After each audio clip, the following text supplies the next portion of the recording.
are so privileged that we are seeing the end of March. Yeah, today is the 31st of March, the last day of March, the last Impact Dialogues of the month of March, and we are so proud to be here. Now, welcome to Impact Dialogues with me, Ruth Wanjiru. Thank you so much for joining me this morning. Thank you so much for accepting to have me on your screens this morning for us to come and dive into the newspapers, for us to come and dive into what is happening in the country. Now, today all eyes are on President William Ruto, who is supposed to start his Mount Kenya visit tomorrow. And well, he is doing this I beg your pardon. Well, he is doing this without his key men, his key 5 men. We do know that Deputy President Rigathi, former Deputy President Rigathi Gachagua is not there. Moses Kuria as well, Ndindi Nyoro as well. But we are going to be looking into this in today's newspaper review. And of course, I have a panel with me. I have 2 gentlemen who will be joining me later in the show to come and help us dive into the newspapers this morning. But before that, I want you to tell me how your morning is. Good morning. How is your end of March going? You know, it is the last day of March, by the way. I would like to know how March went for you. And of course, happy Ramadan to our Idul Fitr. I don't know if I said that right, to our Muslim brothers. And by the way, it is because of their, of them breaking their fast that you are at home. I know that you people are on holiday. Yeah. But tell me what you have for us today, for our Muslim brothers. It is good to wish them an Idul Fitr. If you have a Muslim brother mwenye atakuinvite, you go and eat pilau, you go and eat biryani. It is well. Do not forget us here. But I do want to know where you're watching me from. 0711 176 006. Text me, call me, WhatsApp me, and tell me how you're doing this morning. And tell me, what was your favorite moment in March on the Impact Dialogues? I would love to really hear your feedback. But I want us to start with what happened today in history. Now, today is 31st of March, okay? And apart from it being the last day of March, well, something special happened today. Now, apparently, the Eiffel Tower was inaugurated today, and it was inaugurated today on in 1889. Where are you guys that year? 1889, the Eiffel Tower was inaugurated today, of course, in a grand ceremony before it was officially open to the public. Now, during the inauguration, this was a private event, okay? The ceremony was attended by, government officials, engineers, because this was actually a monument, okay? People had not seen something like this. So the owner of this building, or rather, let me call him I'm looking for that word, the designer, or rather the owner. I'm looking for the perfect word, the engineer of that building. That is Gustavo Eiffel. That is where the name originated from. The building is it was originally 312 meters. That's the Eiffel Tower, for those of you who haven't seen it. It's in France. It's in Paris, France, or Paris, France. Originally it was 312 meters.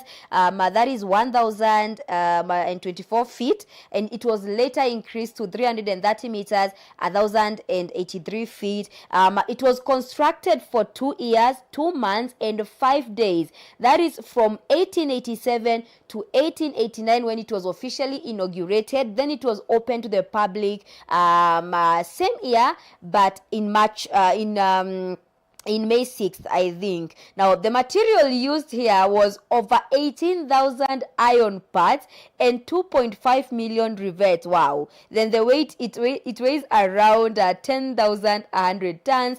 Then, more than 300 million people have visited it since its opening. I mean, interesting fact, right? So that is what happened today in history. Today, the Eiffel Tower was inaugurated. I hear people say that it's the Tower of Love. I don't know why they say that.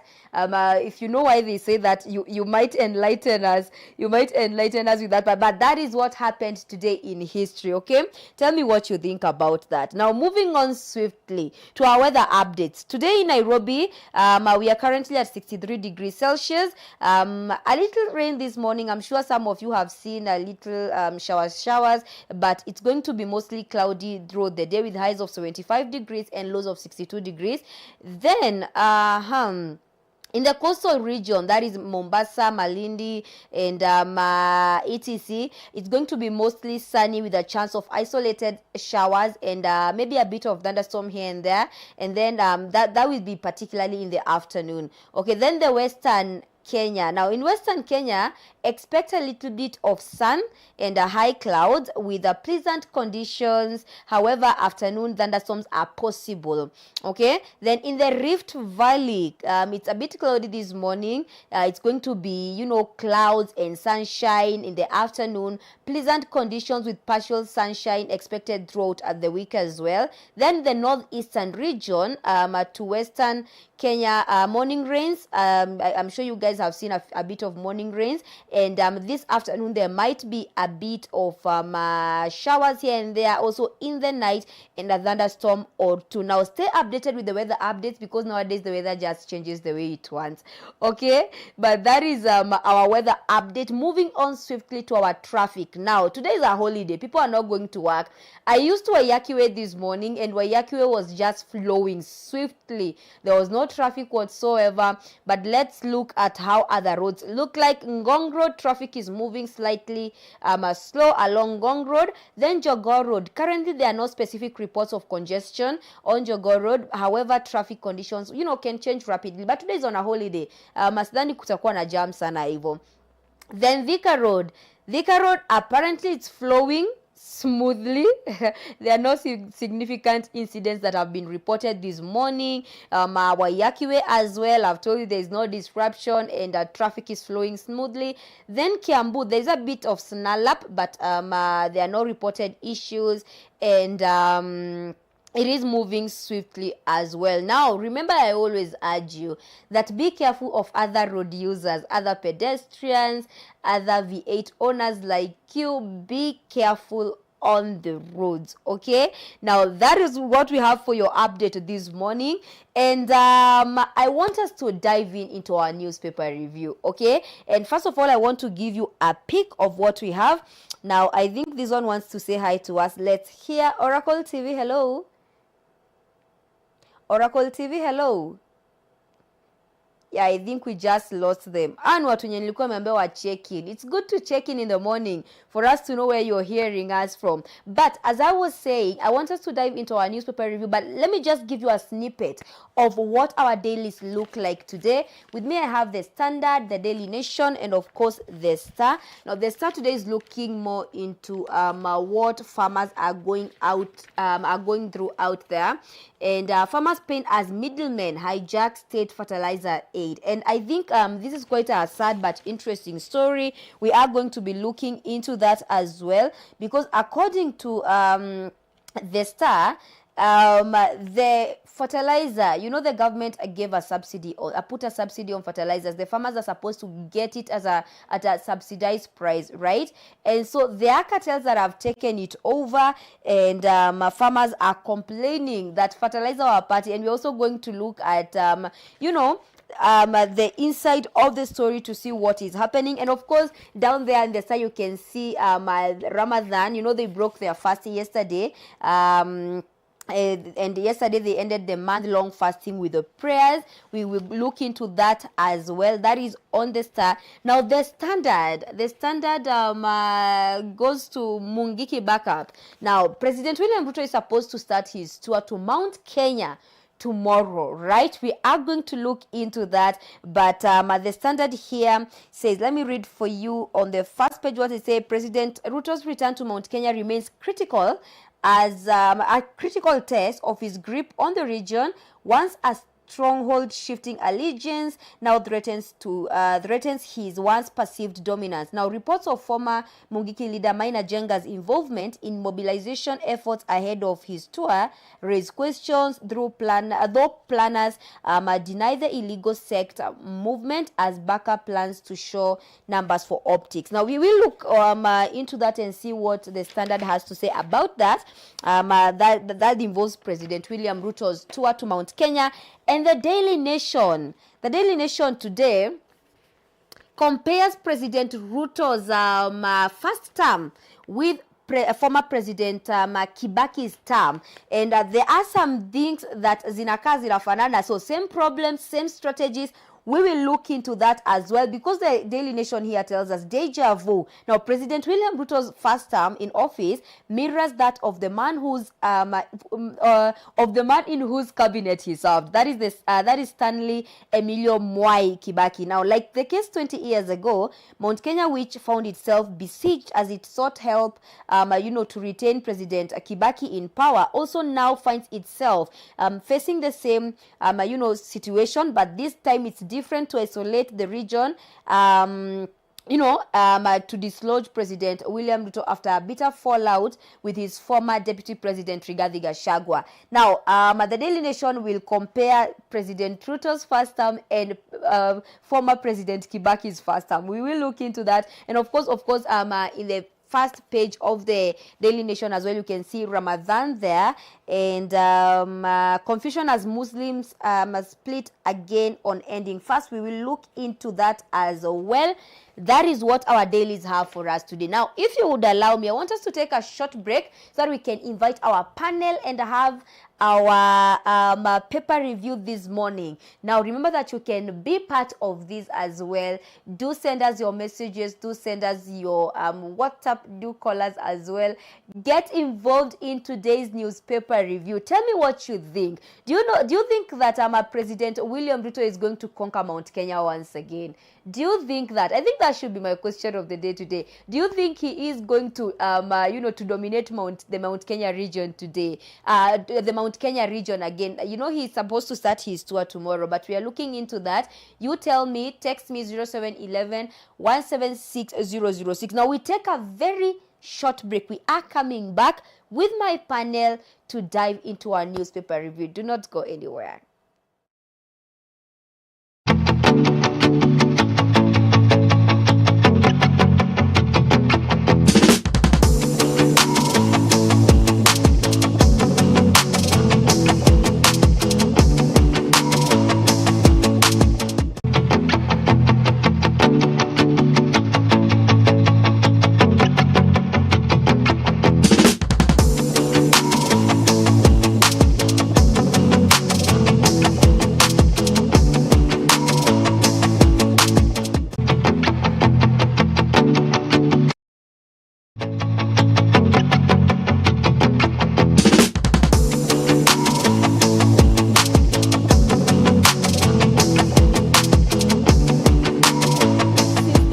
To seek God more. This is the year to win souls, and this is the year to maintain a good relationship with your Maker. I am taking this great opportunity to welcome you to Mountain of Deliverance Nakuru, where every day is a day to have an experience with God. We have services across the week from Sunday to Friday. On Sunday, meet us from 6:30 a.m. all through to 9 a.m. for the first celebration service with Rev Mark Keitani. Second celebration service begins at 10 a.m. all through to 1 p.m. This is where you are fed spiritually. This is a church where you're appreciated, you are accepted. This is a place that your spiritual life is uplifted. On Monday from 5 p.m. all through to 6:30 p.m., as the Bible has commanded us to partake the body of Christ as Holy Communion, we have an empowerment service and a Holy Communion service. What a way to begin the week. Monday 5 p.m. to 6:30 p.m. Come join us, young and old, male and female. Just come as you are. The Lord is calling you. The Lord is in need of you. By the way, we also need to look for God more and more. On Tuesdays from 9 a.m. to 1 p.m. we have mega deliverance services. There are those stubborn issues, stubborn things that are happening in your family, happening in your relations, happening at your workplace, happening in your ministry, and they need deliverance. It is one thing to be born again and another thing to be delivered. So join us every Tuesday at Mountain of Deliverance, Nakuru, for mega deliverance services with our priest, Rev. Mark Keitani. And you know what? We have not come to an end. On Wednesday, you need to pay the price. You need to be on your knees. The Bible says this kind does not just go. Rather, it needs to go by prayer and fasting. And on Wednesday from 9 p.m. all through to 4 a.m., we have a prayer Kesha. This is where we wail. This is where we call unto God. This is where we say, this night, Father, I am here for you to listen to me. This night, dear Lord, I am here for you to change my situation. We have had great testimonies concerning or about this Wednesday's Kesha, where people have been transformed, people have been saved, people have been healed, promotions have come through. Make sure that you make a date with us every Wednesday for a prayer Kesha from 9 p.m. all through to 4 a.m. Now, going to Monday to Friday, 6 a.m., we all meet at Mountain of Deliverance Church, Nakuru, for an early morning of prayer. This is the best way to begin your day. Before you go to the market, before you go to your office, before you begin your daily routine, it is important to begin with God. And as Dr. Oracle has said, it does not just go wrong, it begins wrong. So if you begin your day with wrong things, the day goes wrong. But if you begin your day with God, God walks you through. God walks you through the day. The order of our services every day: Monday, Sunday, Tuesday, Wednesday, Thursday, Friday. We have you at our church. And every last day of the month, we have commanding the month. So make sure that you do not miss out. We are making sure that you will not say, I did not have a place to fellowship. Welcome to Mountain of Deliverance, Nakuru. Hi, my name is Bishop Mark Karaoke. I'm coming to you from the Oracle's office. This is how the Oracle's office looks like.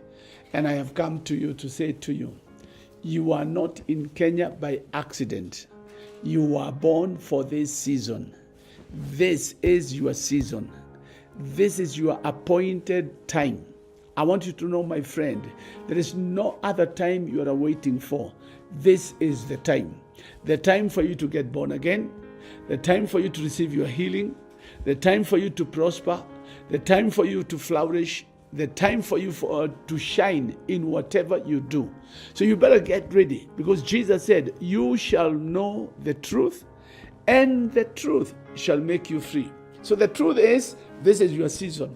This is your time. You are born for this season.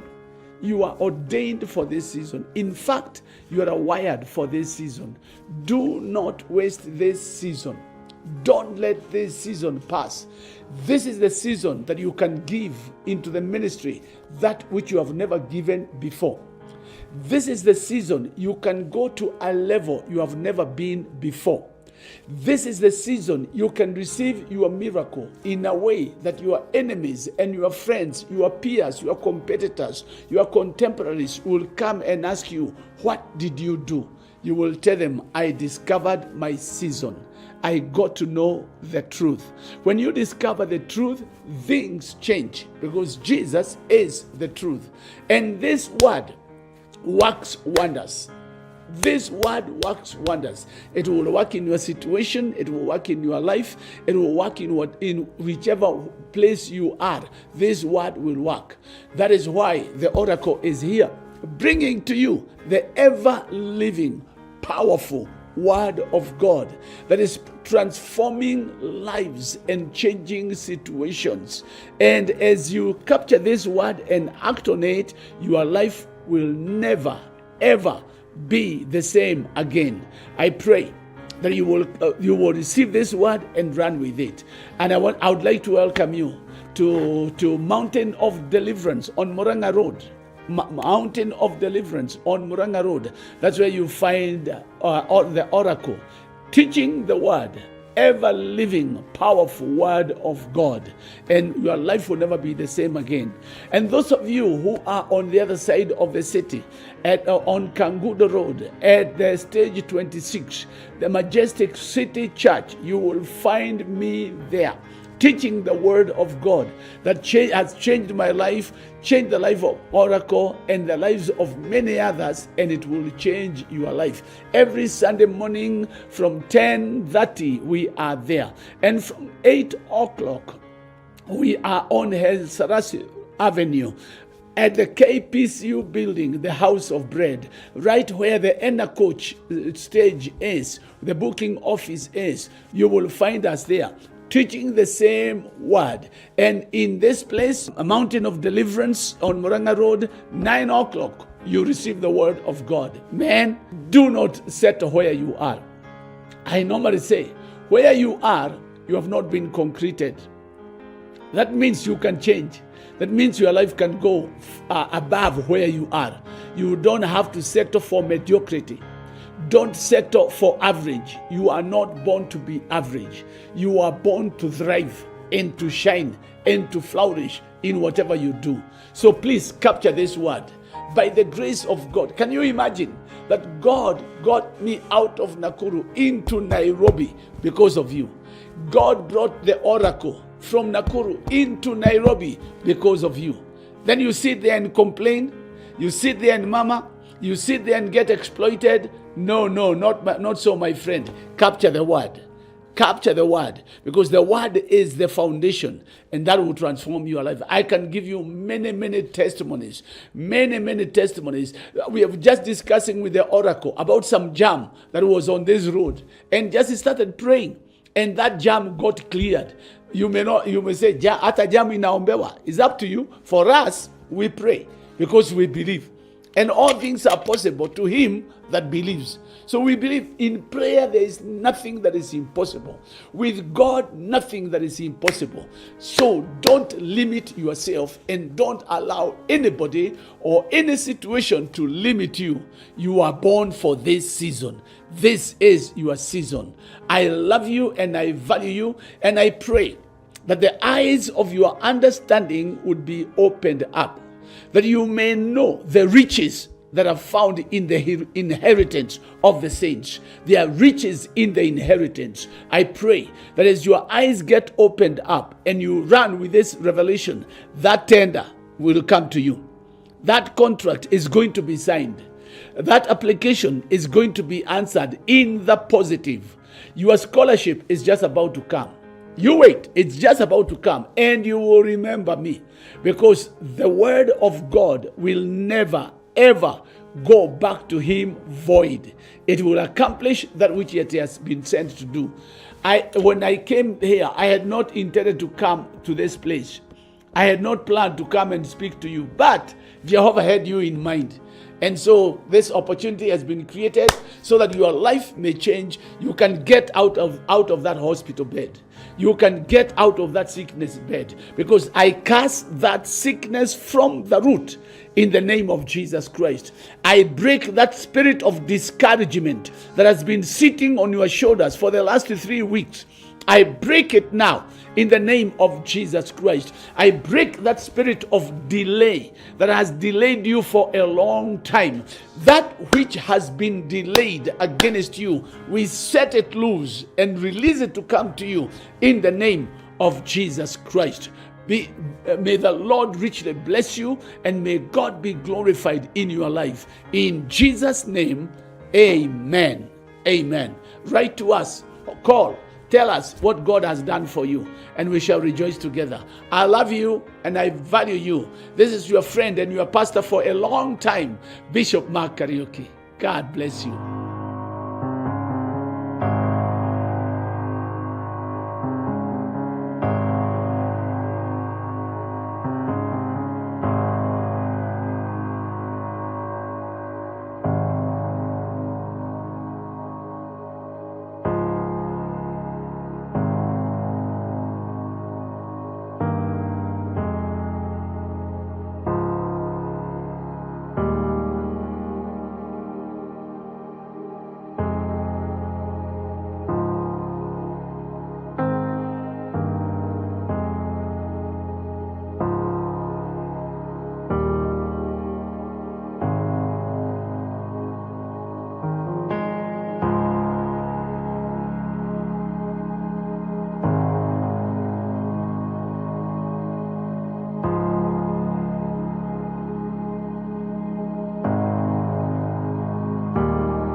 Welcome back. If you're just joining us, this is Impact Dialogues with me, Ruth Wanjiru. Thank you so much for joining us for a newspaper review this morning. I do appreciate you, and I do appreciate all your messages and of course all your feedback. Okay, now before we left for the break, I had given you a few insights into what the newspapers say today, but I have a panel with me and I want us to dive into the newspapers with them. Karibu sana Kimani, karibu sana Wasonga. But for someone who hasn't met you, because it's not the first time you're here, right? And also not the first time. Yeah. So let me start with Kimani. Kindly tukumbusha watu we ni nani. Good morning, our viewers and listeners. Happy Eid al-Fitr. Let me take, even before I say my name, this chance to issue a good Eid al-Fitr and ask our Muslim, our Christian fellows and brothers, in the honor of this Sikuku, tusiende kukula pork. I'm Kimani Wawashira, a youth leader in Kiambu, the chair of Kiambu Youth Council.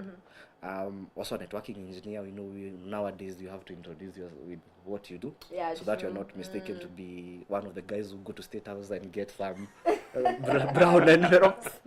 From Kiambu, a small village called Kwaregi that has raised such a good man who is here to discuss and see what the editors have said in our gazettes, and also have a general conversation about issues affecting our great nation that we intend to make it even greater in the near future. Amazing, thank you. Wasonga, welcome back. Thank you. It's nice to be here once again. For those maybe watching for the first time, I'm Wasonga Matthew, a political analyst from Ngatarongai in Kajiado County. Also a businessman. Kimani said that we must say what we do, so that we are not being mistaken for going to State House. Okay. Yeah, and for our Muslim brothers and sisters, I wish you all the best in today's celebration of Eid. And our Christian can also join into the celebration. You know, it's a celebration. Yaani short msikula biriani peke yenu. Yeah. Na pia sisi Wakristu Tusikue wachoyo tuheshimu sana. siku yao, tusikule pork ama smoky, anything to do because you understand. But again, for Christians, Uh-huh. Christians kidogo tuko na shida.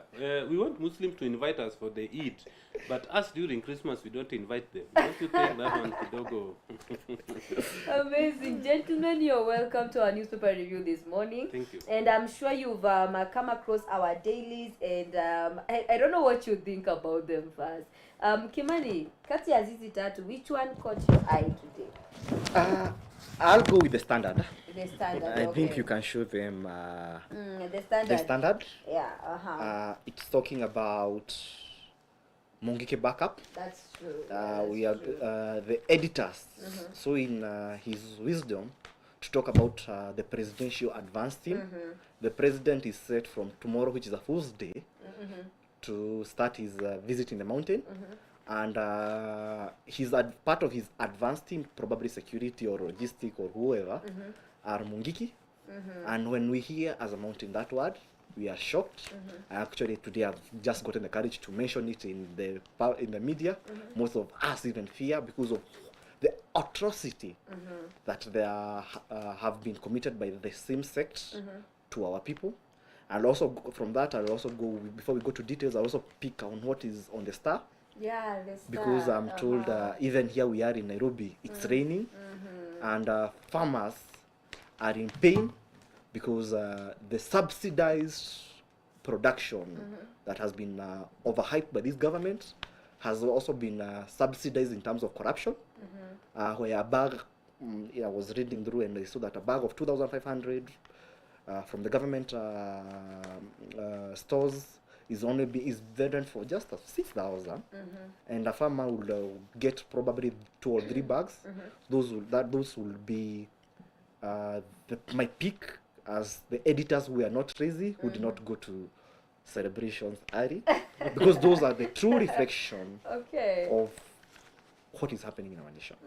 Interesting. Wasonga, which one caught your eye this morning? I think this the star. The star. Uh-huh. You know, it's so funny that we know that agriculture is a devolved function, but now it's coming out that we also even devolve some part of corruption to the devolved function, because now when the president said that fertilizers, the farmers should get these fertilizers at the most affordable price, then I don't know why the governors and the people who are at the county level decided also to play games with the farmers. It's so painful, and I think the government should also come to the rescue of poor farmers to ensure that at least the farmers get something out of it. Okay, so that we don't end up even devolving corruption from national government back to the county government. And for the cartels, I don't know how hard is it for the governors just to punish people for their own selfish gain. Yeah, that is on this. I think we are going to start with the star. The story on farmers, that is page number 4 to page number 5 of the star. Now, according to the star, you who's watching us back at home, now farmers are in pain as cartels hijack the fertilizer subsidy.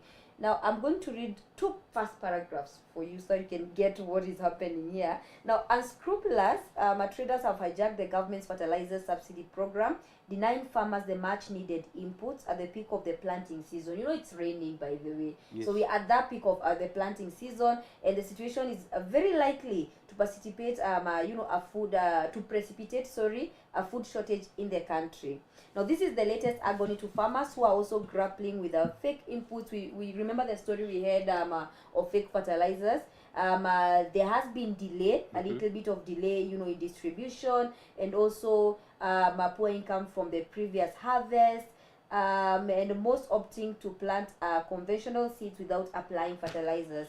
Now, the government had given a subsidy on fertilizers. Now, according to this story on the Star, there are some who have hijacked these there are some who have hijacked this process, you know, of getting the fertilizers to the farmers. And actually something that I noted there is that these criminals, or rather these hijackers, have shops adjacent to the NCPB. Yeah. And farmers are complaining about this because a bag is supposed to go for 2,500 shillings according to the government, but now these cartels are selling it for 6,000 shillings. They have subsidized the price. They have subsidized. I don't know what to say about that. What happens honestly. is that And, the government fertilizers, Uh-huh.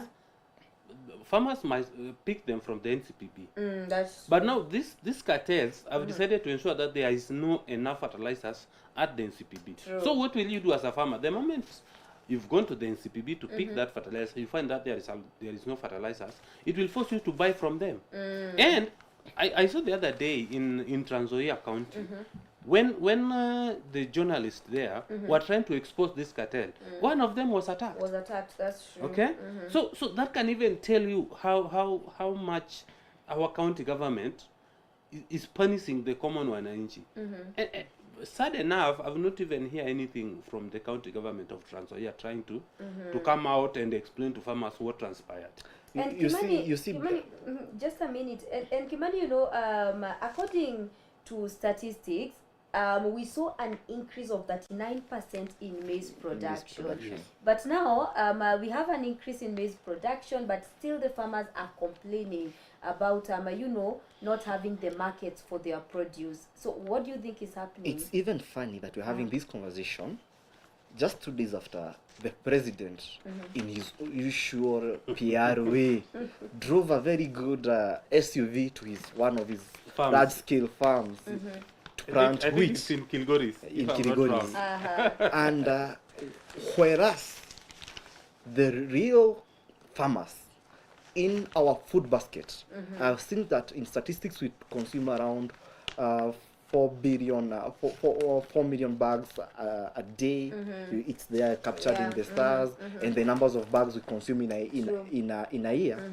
The real farmer is yet to get fertilizer. What does that mean for Mama Mbogwa, who is watching me from Kaga? What does that mean to at Awinja, who is watching me from Kisumu? It means that if we do not plant in this season and give the farm inputs that are required, in the next 6 months or so, we will not harvest. That means that the price of unga, the average meal in each and every household, from State House to State Lodges, from Kibadaski to where Mama Mbogas sells their bogas, will be affected because the cost we will harvest few maize bags. That means that unga, or the cost of maize, will go up. You add the cost of kusiaga. So the cost of a packet of unga is likely to rise. Why? Because a scrupulous individual who has colluded with government officials, and not even county government, because right now we see this as a national government project. Even though the fourth schedule talks about, of our constitution, talks about devolution of agriculture, issuance of fertilizer has already remained to be a national government issue. And as I'm explaining it down to Mama Mboga, wakati you go to buy that packet of fertilizer in NCPB and you find hakuna, the next duka, you are going to buy the same packet that you're supposed to be sold, repackaged in another gunia, and sold at 6,000 as it has been captured. That is what is real state capture. That is corruption. And at the end of the day, who are we punishing? Ourselves. Because we will now be forced to import unga, the one that came from, I don't know, Mexico with 4 days or so, to Kenya. 2, we will be forced to use our taxpayers' money to subsidize that imported unga, so that, because we must be truthful, we are headed to the politicking season. Unga must be cheap as we approach 2027, so that they can be able to deceive the average Kenya, who is no longer average and today. Wasonga, you know, we've had the same problems with coffee farmers, we've had the same problem with tea farmers, now we are having the same problems with fertilizers. Yes. Now, what is this that the Ministry of Agriculture is not looking into? Okay. I think the problem is that there is some kind of not a good working framework Okay. between the Ministry of Agriculture and the county government. Because as we said, agriculture is a devolved function. All right. And we know that in every region, priorities differs. There are some regions that they don't grow coffee. Okay. Coffee, in this case, is majorly found in Mount Kenya region. You know, so I don't know how much, you know, and it's also coming to the equation of failed promises. When President Ruto came into power, he promises that this thing will be solved. So our leaders should just come up and stick to their words, not to give false promises to wananchi. Okay. Because by the end of the day, it's the common wananchi who suffers. Okay? When the government says that let us subsidize unga, you will realize that these cartels, these so-called cartels, are not strangers. Okay? Yeah. These cartels are the people working with the same government.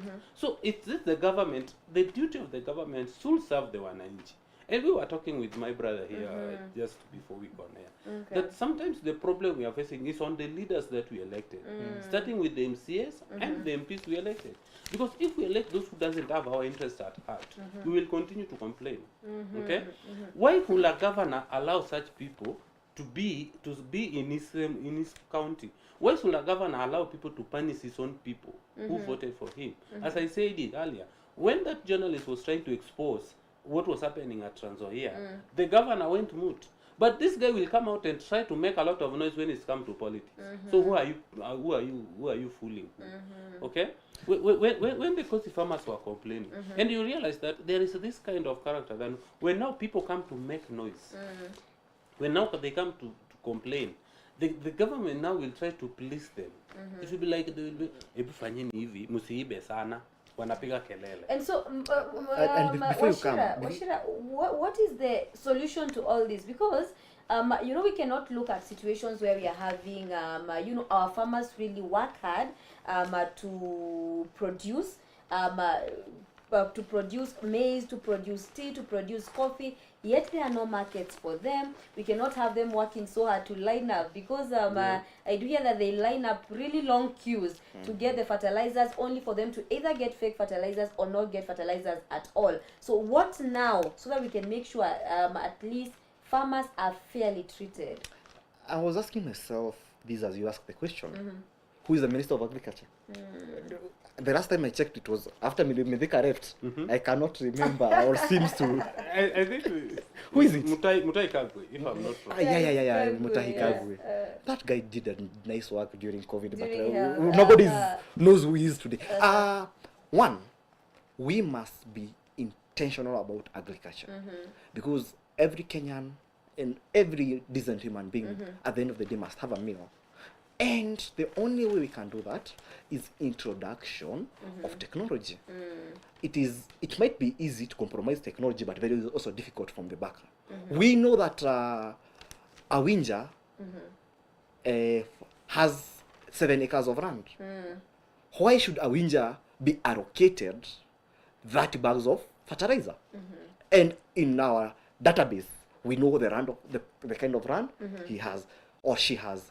We can first introduce technology and leave it to the technician in the technology world, algorithms to assign the maximum bags per the piece of land you have, and also include other metrics, like if you have raised land somewhere, because that does not mean that only the land that is under your name in the title deeds. We can introduce such parameters. 2, about corruption.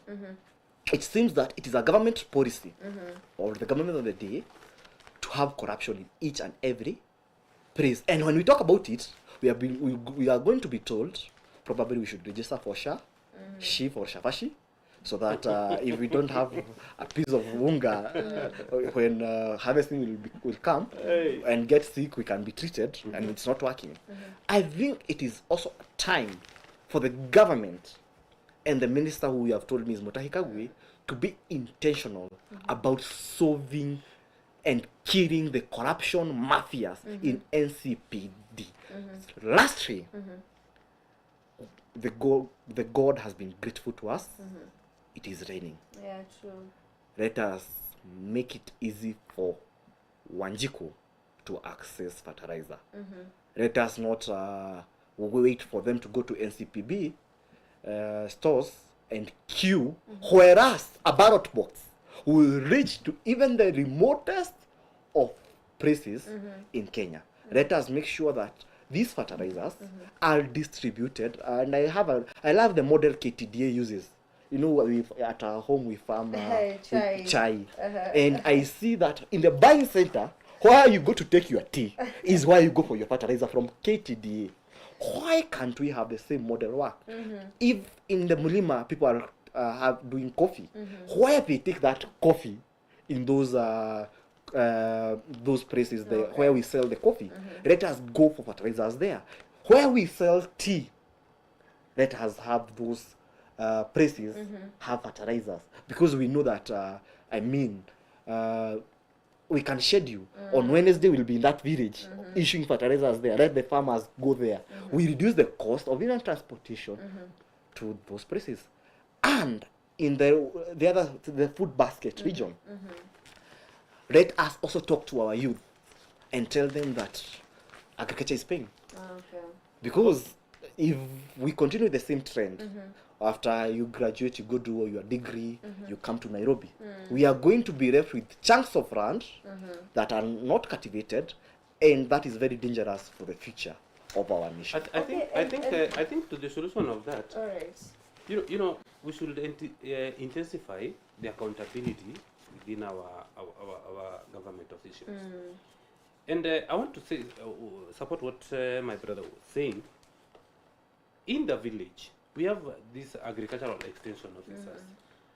If the county government can make use of these guys, then you won't have this problem. For instance, if I'm an agricultural officer in a given location or a sub-location, you can literally know each and every farmer within that area. So instead of these farmers going to the NCPBA to collect their fertilizers, these fertilizers can easily be made available to them within the village. I come from a sugarcane growing area, and I remember during that time, nobody will go to the company to collect their fertilizers. The company will bring the fertilizers to the farmers at their farm. They will just look the local chiefs and the extension officer and tell them, this date at this time we are going to collect our fertilizers from a given location. So I think if the government can also use the same thing, we can reduce these cases of cartels. Because if it is 2,500, we say, you come with your 2,500, even if we are in a digital world, we say we don't collect cash, make sure that your 2,500 or your 5,000 is in the M-Pesa. We come with the pay bill or whatever it is, you pay from there and you collect your fertilizers. So they can even do it right from the villages where these farmers are, instead of these people going to there. And again, even if they have to ration the number of fertilizers a certain farmer is getting so that everybody can have, it will be even more better, even if it is 2 bags per farmer. So if you need more extra, you get your 2 bags subsidized at 5,000. If you need extra bag, go and buy. If you are satisfied with the 2, it's good. Okay, so at least we can find a way to reduce corruption.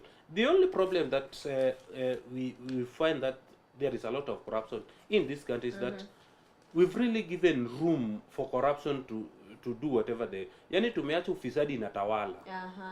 Someone will just come, still do whatever they want, and they will go scot free. Okay, and when this person are being taken back to court and held accountable, sisi ndio bado tutakuja kupiga kelele. And then punish him with a gubernatorial position. Yes, and with then punish them with the elective post. You've mentioned Wachira, you've mentioned something very important, Mutahi Kagwe. You see, during the time that IQ was in health, he did a very good job. Now, do we have confidence that he is going to solve some of these issues, while heading the agriculture docket? Do you think that he is going to solve some of these issues? Do you have confidence in him?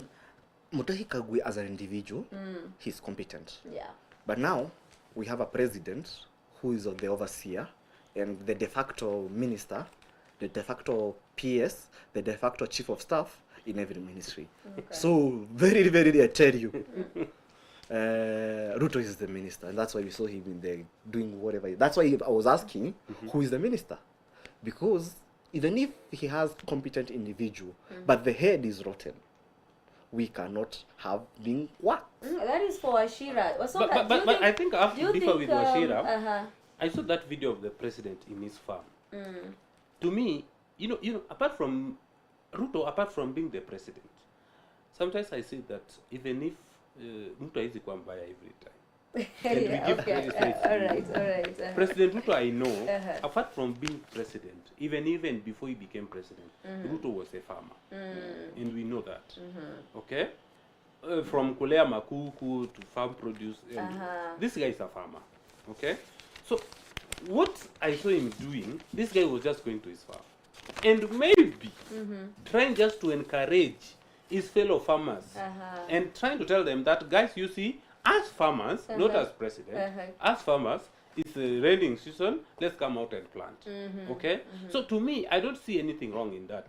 And talking of Mutahi Kagwe, this guy performed well as CS held. I'm waiting to see what he's going to do in the agriculture sector. Okay. Because it's too early to judge.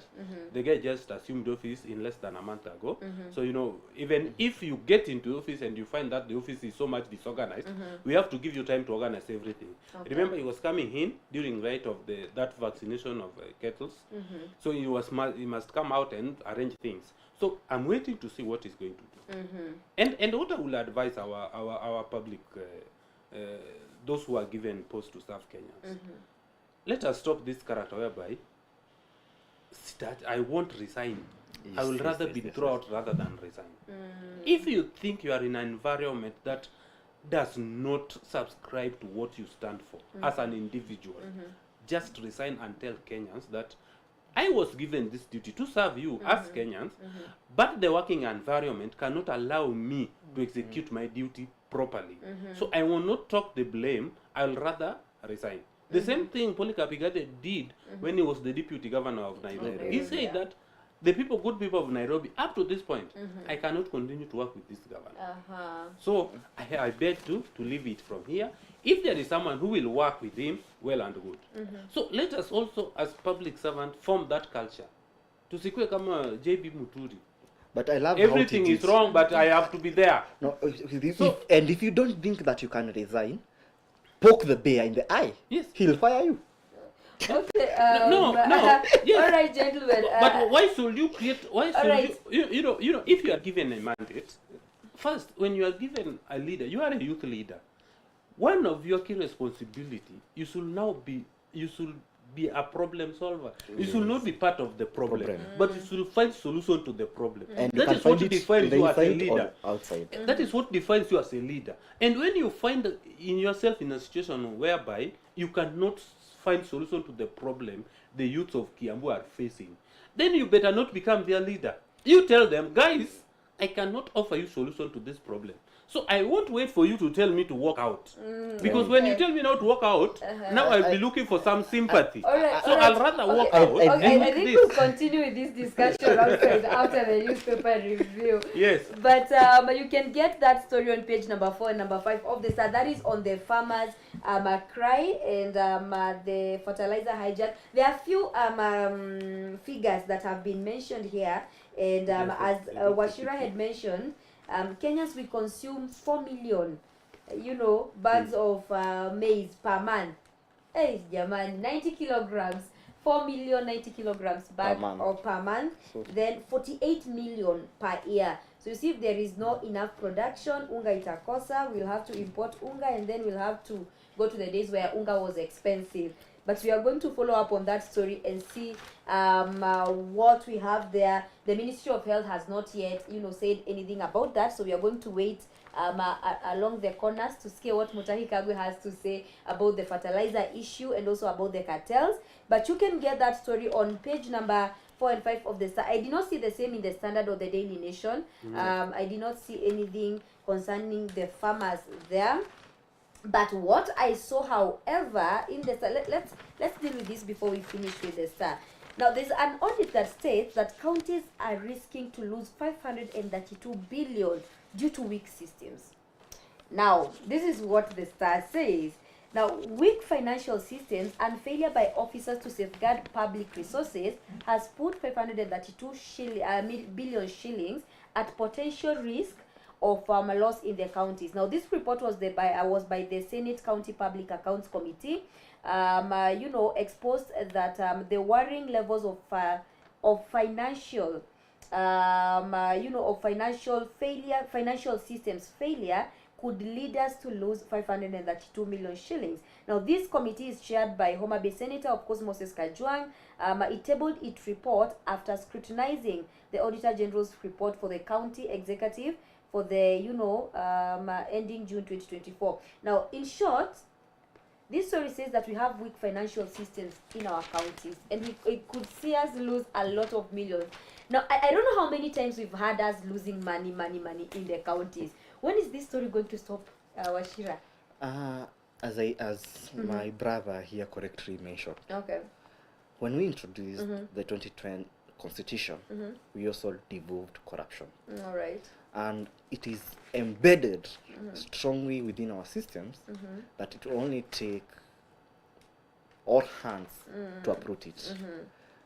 Whatever we are talking about losing money is just runaway corruption. I remember the former president once in such a media interview saying that we lose almost 2 billion every day to corruption. Okay. God has blessed us with two good readies, the Auditor General and the Controller of Budget. Their reports are truthful and a representation of numbers and figures. Okay. They are not cooked. And you look at how much we misappropriate as a nation, and then you even start wondering, why do we need money from UNHIF and other bodies, whereas we even have surplus to pay our people, do development, and even still. As I had earlier talked about technology, there was a system that was developed called IFMIST that was supposed to be the cure of corruption. But the system has been turned inside out to be the enabler of corruption. I'm reliably informed that these guys will do transaction offline, do the transaction, come online. So when the transaction are registered, they are able to maybe beat the system. So the problem is not the existing infrastructure to fight corruption.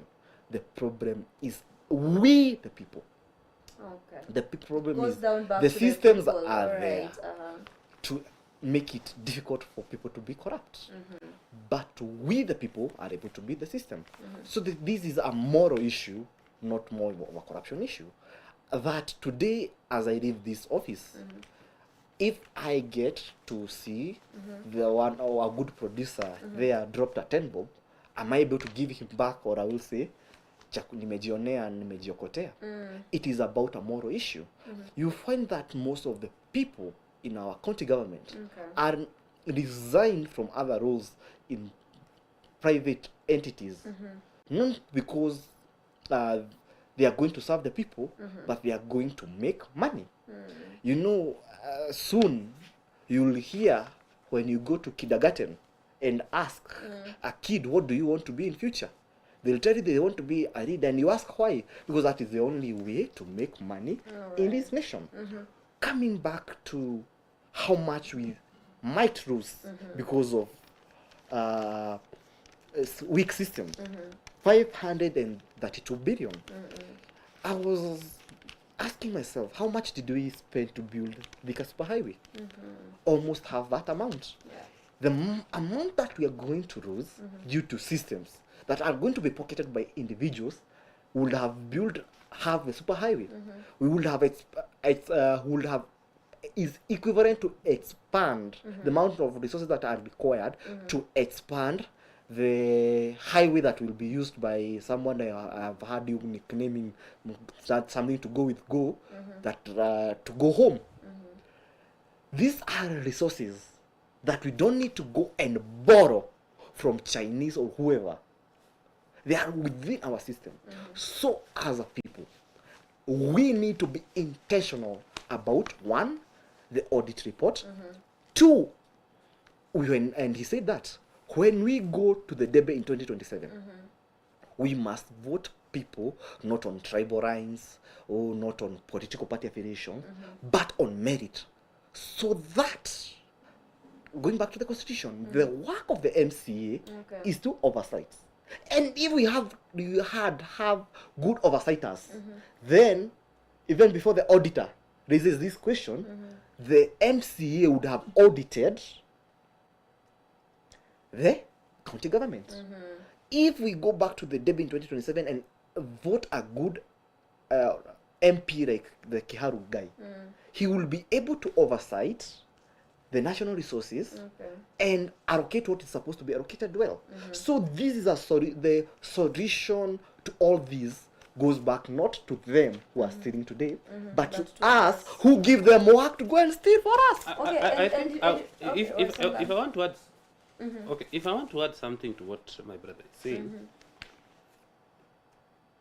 the weak system, I won't say it's a weak system as per se. When they say weak system, maybe the editor was maybe trying to look at the digital system. No, not necessarily the digital system, but the entire the entire setup. What I will say is that as a country, and those who are charged, who are charged with the responsibility to fight corruption, we are looking at corruption with a very soft heart. That's why you realize that we have these cases of county government losing money, national government losing money every now and then, and nothing is being done about it. We are approaching corruption with a soft heart. I want to give you an example, Ruth. One of our citizens, and we are hoping for the best that he came back to the country, is held in Vietnam because of some drug issues. In Vietnam, corruption is treated as one of the capital offense that attract death penalty.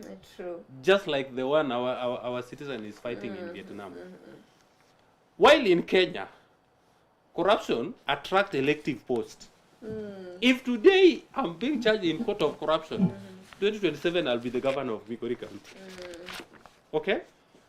Why can't we treat corruption as a killer disease to the economy of Kenya?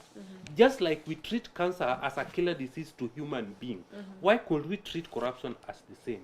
Something that attract a death sentence.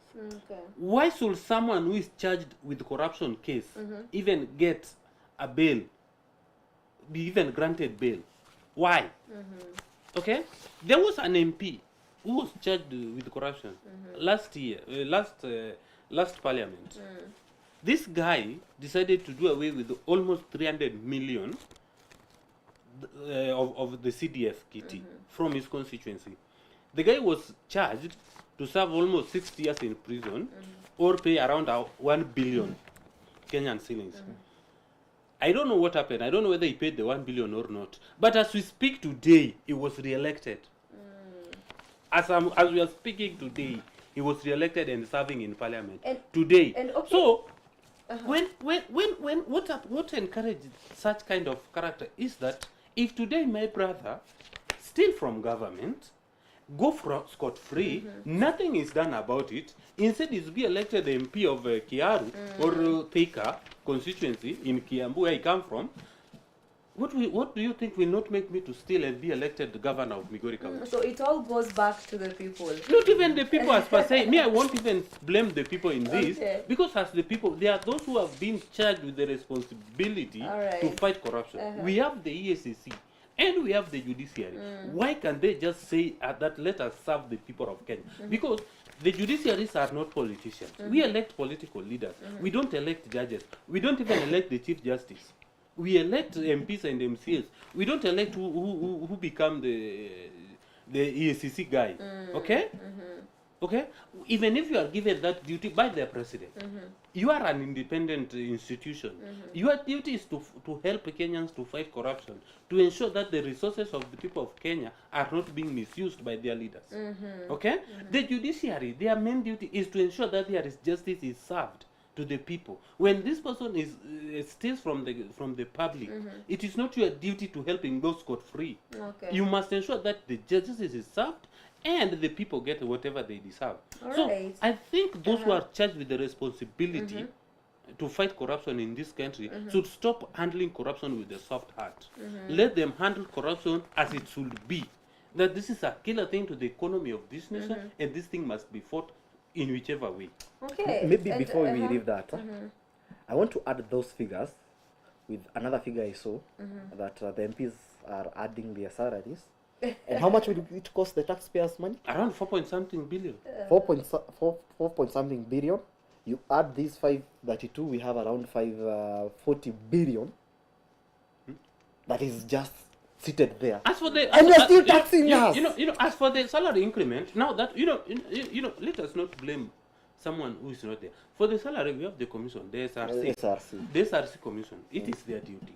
If they think that Kenyans will now be finyadu kabisa, now that is up to them. We will deal to them at that point. Okay. But as for corruption, I think the EACC should now stop playing with the Kenyans' mind. And I will pray that instead of our vijana, not I'm trying to incite them, he occupy. I think one day they should occupy that integrity center. Okay. So that those people there can now wake up, because we lose a lot. Yeah. Before I allow you to put the last nail on that coffin, remember once again, fellow Kenyans, your senator is the oversighter. These resources we are talking about is as a result of Senate. There is a committee in Senate That's true. that talks about this. Make an informed decision about who your senator will be, so that your resources are safeguarded. Because if you don't do that, then we will find ourselves discussing in 2029 the same problem. Thank you. Interesting, and you can get that on page number 2 of the Star. Now here they are also citing other lack of assets registers that expose the risk of loss of revenue, persistent failure to collect outstanding revenues, that is property rates, land rates, due to ineffective enforcement and outdated valuation roles based on historical rather than current market values. The report continues to say that county executive could not account for 39.9 billion in irregular expenditures. Then we have 4.97 billion in unsupported expenditures and 13.93 billion in excess or unbudgeted expenditures. That is the 2023-2024 financial year. We have other stalled projects which amount to 7.59 billion figures, and these are very big figures, by the way, big figures here. But I don't know what we are going to do with that. Now Nairobi has the highest exposure of 157.36 billion. Then Kakamega follows 41.5 2 billion, and then Machakos 28.27 billion.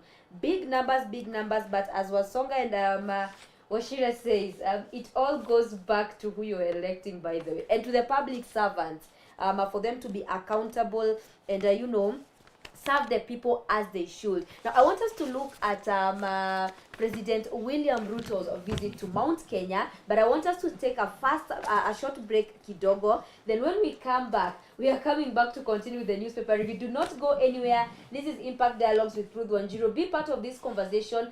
Tell us what you think about the fertilizer. Tell us what you think about the counties losing money, 532 billion. That's a lot of money. Tell us what you think about these stories. We are taking a very short break, and then we are coming back with more stories. Don't go anywhere.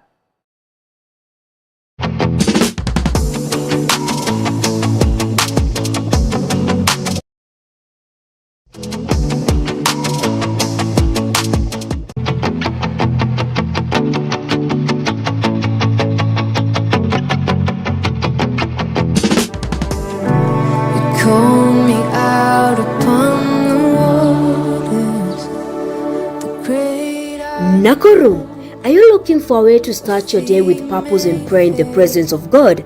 Mountain of Deliverance Church Nakuru invites you to our morning devotion service every weekday from 6 a.m. to 7 a.m. Experience powerful worship, life-changing teachings with Rev Mark Keitani as we seek God's presence this 2025. Don't miss this divine opportunity to begin your day on a higher spiritual note. Mountain of Deliverance Church Nakuru, your church of choice. Je, wajua kuwa unaweza kuinua biashara yako kwa kutangaza hewani kwenye stesheni hii? Runinga ya Oracle inakupa fursa ya kipekee ya kutangaza biashara yako na kuiweka katika viwango vya juu kwa kupewa muda wa kutosha wa kucheza kwenye runinga kwa bei nafuu. Iwe ni biashara ya shule, duka la kuuza nguo, duka la jumla, biashara ya kuuza magari, viatu na zinginezo, unaweza kutangaza nasi sasa kwa bei nafuu. Unangoja nini? Wasiliana nasi sasa kwa nambari 0711176006 ili utangaze biashara yako sasa. Oracle Television Network. The future is here.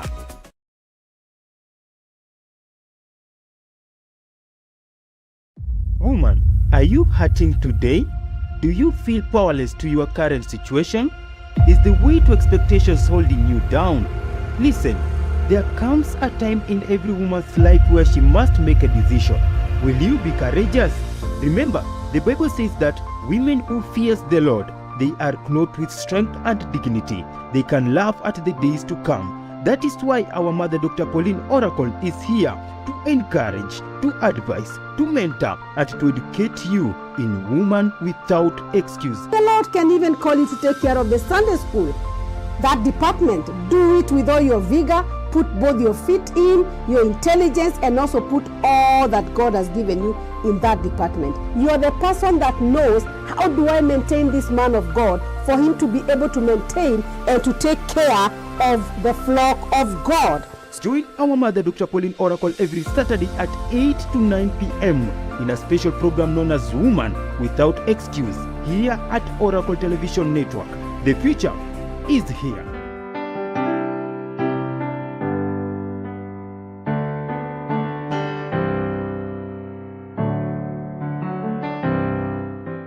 For whenever you eat this bread and drink this cup, you proclaim the Lord's death till he comes. 1 Corinthians 11:26. Participate in this act of communion as we remember the sacrifice of Jesus Christ and partake his body and blood and experience a deep sense of connection with God and receive his healing and restoration. Join us every Monday at Mountain of Deliverance Church Nakuru at exactly 5 p.m. for an empowering and transformative experience at our Empowering and Holy Communion service located at Free Area, just opposite Nakuru Blankets. Come as you are and expect to encounter with God, receive a life-changing teaching, and be empowered to live a victorious life.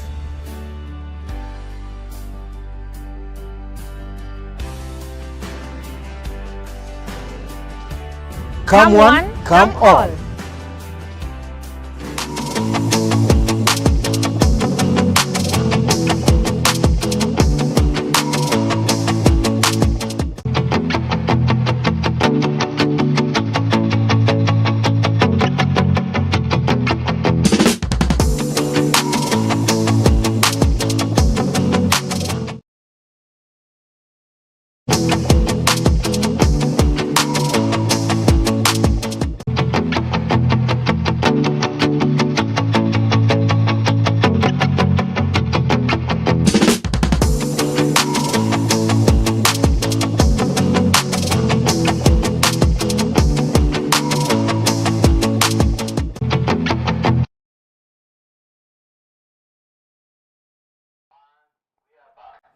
Amazing, and welcome back. If you're just joining us, this is the Impact Dialogues with me, Ruth Wanjiru, and we are doing our newspaper review. Now, thank you for everyone who is sending in their comments and suggestions. Continue sending them. I will be reading them at the end of the show. Tell us what you think about our stories today. And you know, one thing about our editors, about our newspaper editors, they love putting cartoons for us in there. And I'm particularly interested in the Daily Nation. There is this, let me put it for you, Yone Vizuri. Yeah, I don't know if you can see it well now. These big buckets here, imeandikwa salary review, and then there's the bread is way too big. What a way of editors and read them. And just when we were, while we were in our break, Noah Songa told me that Kenya is the only comedy country that we have. Hatuna ingine. And for the standard, well, it's okay. It's our Let me help you. I know you fear doing that. well, it's okay. Must go. The Standard has captured the National Intelligence Service. I know, yeah, but Both- with the big goggles. He's in a museum. He's in a national park somewhere, probably Tsavo or Nairobi National Park. When he looks at the future, he sees very clearly words, just as in the Bible, when somebody looked at the wall and it was written, "Mene mene tekel." The cartoonist of Daily Nation, the Standard, Yeah, the saw it standard. wise to say that when the National Intelligence Service boss sees Uses the his binoculars. binoculars, he only sees must go. And then there's like a dog, a very small dog. And that dog says that NIS stands for National Intimidation Services. Anyway, And this is true. We that- remember that's just- Moturi's that's story. That's just We on know a all those light abductions. note. Very true.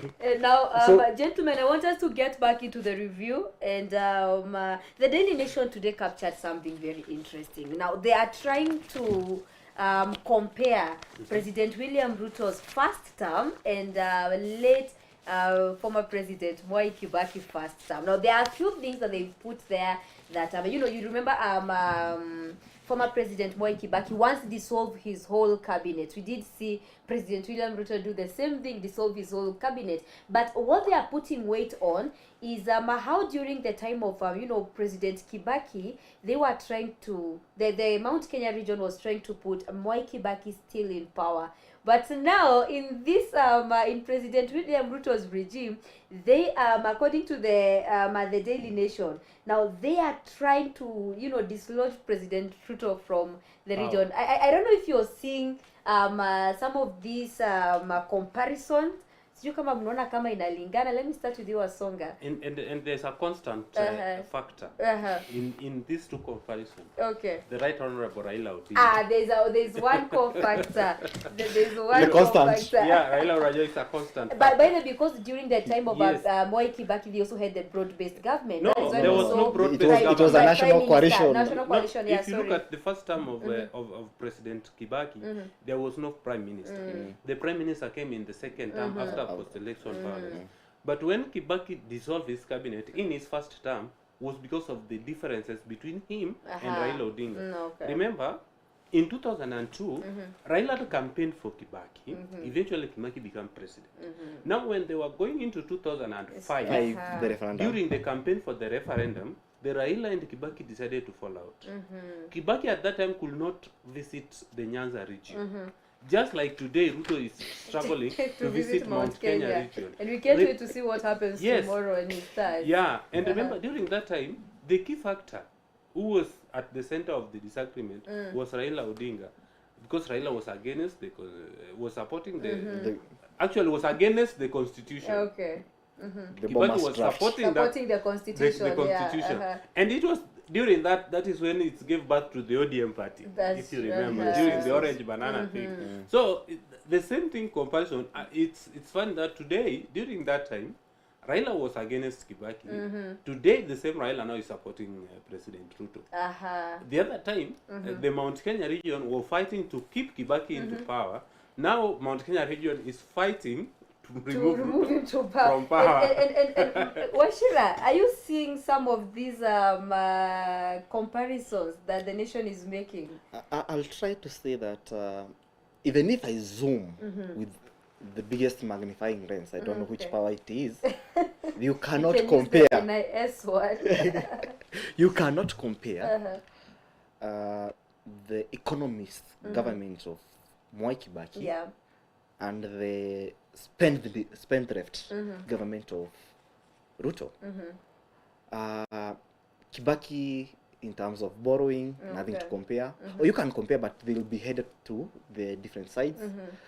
The only thing that is constant, as he has said, is former Prime Minister and the dissolution of cabinet. But one dissolved due to trying to see if he get things working, and the other one dissolved because that he had no other. That was the only card left. Okay. We had pushed him to a corner, and that was the only thing he had left in his hand. Two, in terms of corruption, during Kibaki's time, we had not devolved corruption. We only had 1 or 2 mega scandals. I remember the citizen, and that is what we are talking about: active citizenship of our people, active patriotism. Used to arrest traffic officers who were taking bribes. If today you attempt that, the Ruto's government has told us it is illegal to record a police officer taking bribe. Actually, they are talking about Data Protection Act. Okay, we'll ask you about that later. So we are trying to compare. We had the Mishuki rules then that helped reduce road carnages and road accidents. There was no Kasambaza that visitors sit in our matatus, because public matatu is the common mode of transport in Kenya. Today, we even don't have bus stages. A driver can drop and pick passenger even outside State House, and nothing is going to be done. It has become lawlessness. When there were problems, like I remember there was a price of Mungiki, then the government, in all its powers, protected the citizen. Today, the government is in bed with the same set, nothing to compare. And you know, according to I think just a minute, Wasonga, I'm going to give you a minute to respond to Ashira. But there are few pointers that the nation has mentioned here. Those are 10 pointers of what they think makes the two terms look alike. Yeah. Now, there's isolation of Mount Kenya. Now, fighting to retain power in 2005, as we had mentioned. Now, seeking to regain power. Okay. Now, number 2, Ruto Gachagua fallout. Trigger like Kibaki Raila feud. Yes. It's almost the same thing. Then number 3, we have the constitutional change crusade. You know, Raila to prime minister, and right now we have the NADCO report. Yeah, and a regrouping of ODM Pentagon. We've seen that as well. Then we have the firing of cabinet secretary.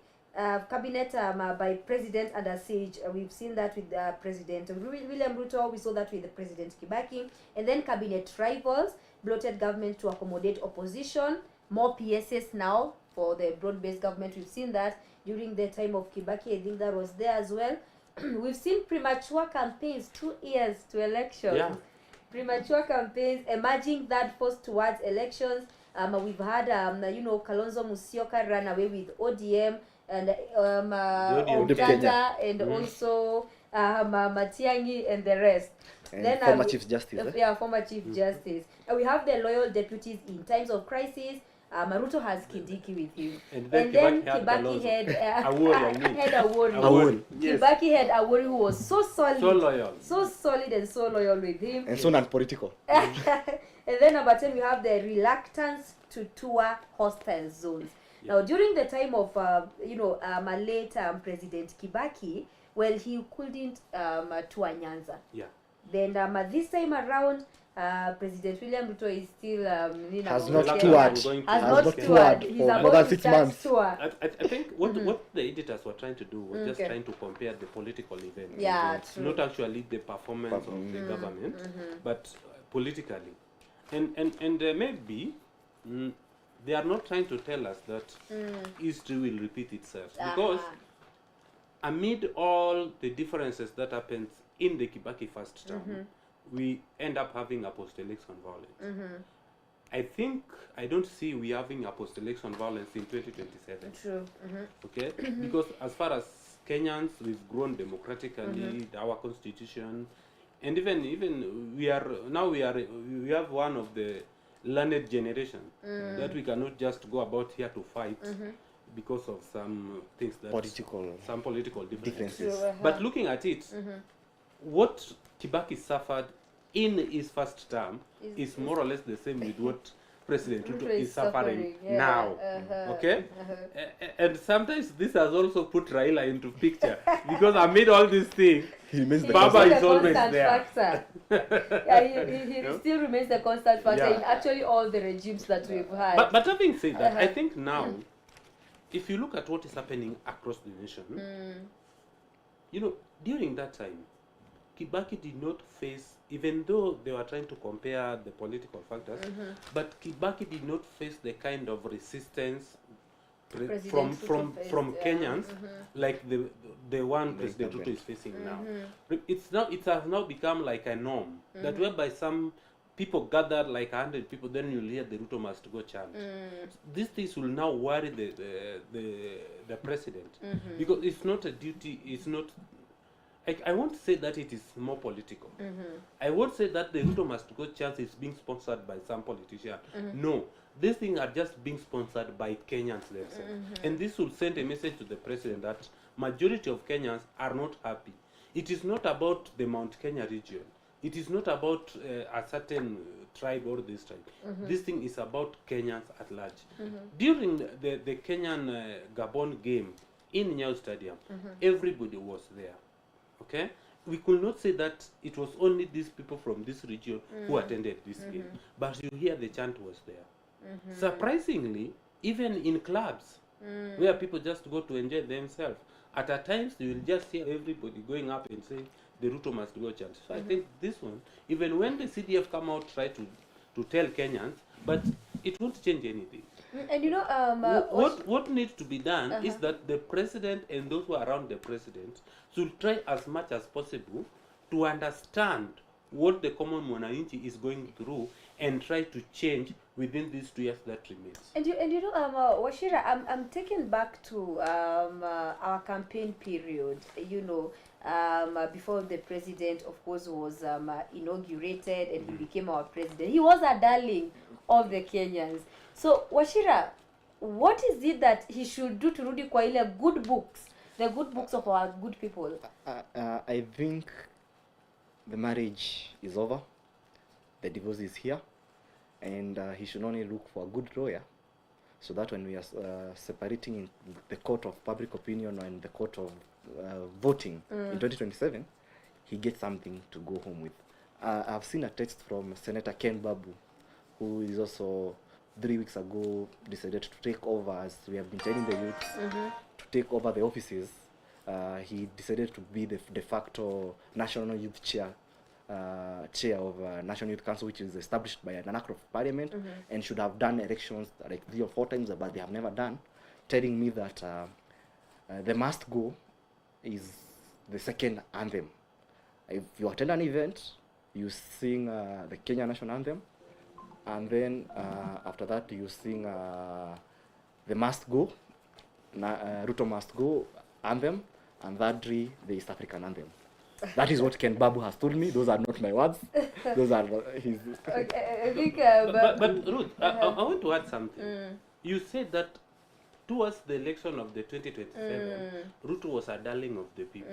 I won't agree with that. I beg to differ with you. Okay. The problem with us Kenyans is that when we go to the polls, I don't know how to put it, but at times we go to the poll with a lot of emotions, without even thinking on the future, without even minding that singular vote, whoever we elected will be in that office for the next 5 years. So sometimes as Kenyans, we should put away our emotions. We should not even vote with our emotions. We should not even look at who is who, but let us first put ourselves and our interest first. Our interest as the people should come, as the people of Kenya should come first. Remember, when we were voting President William Ruto, Moso, I have some few problems with my brother here who come from Kiambu. Okay. When Uhuru Kenyatta tell them that this guy you are trying to vote is not as good as you may think, As it seems. they tell Uhuru Kenyatta, my thief, my choice. Now let me ask you a question. When that time you are voting this guy, Am I lying, bro? That is what you I'm say saying. my thief, my choice. They said my thief, my choice. My thief, my choice. Okay. And they even told President Uhuru Kenyatta that atukuli barabara.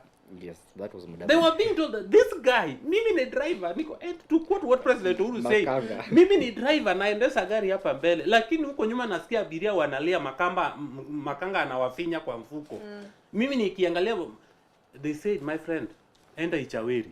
Okay. They voted this guy Alright. knowing definitely that whoever we are voting is not an angel. They voted whoever they know.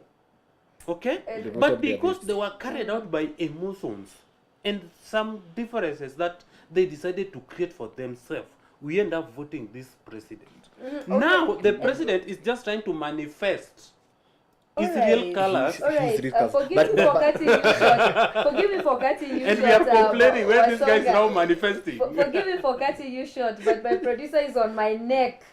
Producer Yes. is on my neck that we are running out of time, and I Producer- don't want us Producer will add to us go. 5 minutes. And I don't want us to go without speaking about the expectations we have. President William Ruto is starting his tour tomorrow of the Mount Kenya region. What are we expecting, Wachira? Before I answer that, Kindly be very brief. briefly, I'm in Brew. I was in Brew during the electioning period. So we were the people who were telling them, you need to listen to the king. So I'll add no more that to that. Yes, they did not listen to us, but today they are asking, show us the way. So we have to show them the We way. have, that's why we they are have to here, listen. and that's why we are here to show them the way. And when we are doing that, they should now put the emotions aside Yes. and put the country first. Yes, the president is expected in Mount Kenya region, and we, the Mount Kenya youth, are saying this. You are the president. We know that you can tour each and every place that you want to visit. But don't do what you did in Nairobi. We saw everywhere you went with goons. The Mount Kenya is purely... Allegedly, Wachira, allegedly. yes, Yeah. as you have added the word allegedly, I have not added that. Allegedly. The Mount Kenya is purely a peaceful place. It's a mountain, we consider it holy. Visit and traverse, but kindly for the respect of the presidency, which is a symbol of national unity. Come do your business, go. We're also going to host each and every presidential candidate in the mountain, and we are going to accord them the same respect as we are according you, because our mountain is peaceful. But kindly let us not see a repeat of what happened in Nairobi, that when you visit a place, other people try to disrupt, steal phones, and today phone is one. Secondly, we expect you not to launch ongoing projects. You have gone to other regions. Kindly launch the onset of new projects. Don't launch electricity. I think 80% of the mountain is connected with electricity. We want to hear that we have a coffee, a new coffee making industry. So that we create employment, not only for the mountain people, but for the nation. So that we build our nation together. Lastly, the mountain is a highly octaneous region. Don't be swayed by politicking and forget that we have 2 years of national building. I'm reminded by Angel Mbudia, who, for your information, has taken a petition to Milimani Court, asking why a youth should be asked 10 years of experience just to sit in IBC commission, to remind the president that before you promise more things, first fulfill the election promises to the mountain, 2, the promises that you have made in your trips, your previous trips, so that now we can talk about other promises. That is my expectation, and I think that is the expectation of majority of the mountain people. Thank you. Okay, Wasonga, what's your expectation? Okay, the visits of President William Ruto to the Mount Kenya region starts tomorrow. Whose day? It's It going to starts- be on April April. Yeah, it starts tomorrow. Tomorrow, Yeah. that will be first. Uh-huh. It carries 2 things. Number one, President Ruto, as it is now politically, Mount Kenya is now sweeping out of his hands. True. It's going. What President Ruto is trying to do is trying to win back the people of Mount Kenya region. And in doing that, I want to tell my brothers and sisters from Mount Kenya that it is at times, we must differentiate when to do politics and when to welcome development to our region. Because by the end of the day, there is no doubt that more than 50% of vote that William Ruto garnered in the last election came from the Mount Kenya region. And you have to reap from this government. When Ruto came into power, he visited Mount Kenya several times, but most of those times was for the Thanksgiving, prayer rallies, and such kind. There was no much of development visit. This time round, I'm much convinced that President Ruto is going to Mount Kenya for the development purposes. And I want to believe that the good people of Mount Kenya, as I know them, because I have so many friends from Mount Kenya region. And you should even marry here if you have not. That one tutaongea behind the scene. I have so many friends from Mount Kenya region. And as I know them, these people are one of the most industrious people we have in this country. I want just to advise them that the visit of the president starts tomorrow, and this time it is not for politics. The president will come with goodies for the mountain. He will come to launch a development project as a way trying to win the people of Mount Kenya back to his side. So for the Mount Kenya people, welcome this project, take them with good hands. When the time of politics come in 2027, you will have a reason to make your choice, whether to vote for President Ruto or to vote for other things. But as a people, at times we have to differentiate when to do politics and when to put our interests as the people first. That is true. The tour is supposed to start tomorrow, so do follow. I think on Wednesday we are going to have a few key things of what he did on day one of his tour on Wednesday during our Wednesday paper review. But we are expecting him to start the tour tomorrow. Do stay tuned for more and more information on that. Now the producer is on my neck. We are out of time. I don't want to take more of your time. Thank you so much to everyone who has joined us, to everyone who has sent in their messages. I don't know if I'll have time to read them. Let me see if we can get there. Yeah. Just give me a single second. Yeah, here we have them. Good morning, Ruth. Loving the show. Indeed, farmers should be taken care of. Amatutakanja. I like that one. Let me read two more. Just allow me to read two more. Good morning. Loving the impact dialogues this morning. Okay, thank you. Your message ingine imefika home. Don't worry. Morning, I'm Frederick watching from Kangemi, loud and clear. President William Ruto's visit to Mount Kenya is not going to do much. Yeah, let me stop it there. Let me stop it there. But thank you so much for everyone who have joined us and for welcoming us to your screen. Now, I want to give the gentlemen less than a minute to give their parting shot because we are really out of time. Let me start with over there, Wasonga. Kindly give us your parting shot in less than a minute. Okay, thank you. I think, as I said earlier, as the people of Kenya, let us, when time comes to elect leaders, please, I will just summarize by saying that let us vote based on merit. Because when we vote good leaders, we expect good governance. Even if we vote an angel as the president, but we decided to give them devils as member of parliament, there will be no much to do. Even if we vote an angel as the governor, and we decided to give him or her devils as MCAs, we don't expect much. So when we are going to the poll or when we are, as we prepare, let us evaluate ourselves, take responsibility of the mistake that we've done in the past, and when going to the poll in 2027, let us choose leaders on merit, not on tribe, not on party affiliation, not on handouts, as we've used to. Because most of the time we vote based on handouts, based on tribe, and based on political parties. If you are voting ODM, don't just vote ODM, even if it is the dog who has the ODM ticket, you will vote him because you are voting the party. Let us vote individuals and look at an individual as who he is. Okay. Not based on any other factors. Thank you. Well said, Wasonga. Thank you so much. Washira, give us your parting shot in less than a minute. Politics has been to the youth as a exclusive club, members club, and we have been outside there begging the bouncers to let us in.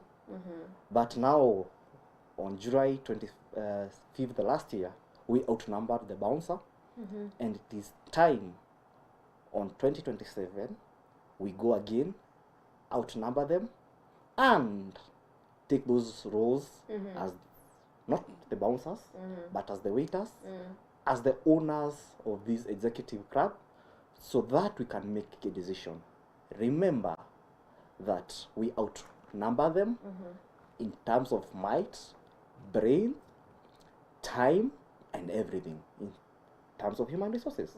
So it is our time to go and occupy those offices so that we make key decisions. That's why I'm in support with what my fellow youths are doing. I had mentioned what Senator Ken Babu did. He saw that since the inauguration of National Youth Council, which was established, is mentioned in the Constitution, established by an Act of Parliament during Uhuru's time, there have never been elections for the youth. So they decided that they are going to take that office in interim basis so that they can organize elections and the youth can represent their representatives in accordance with the NYC Act of 2014. I have told you what Angel Mbuge is doing.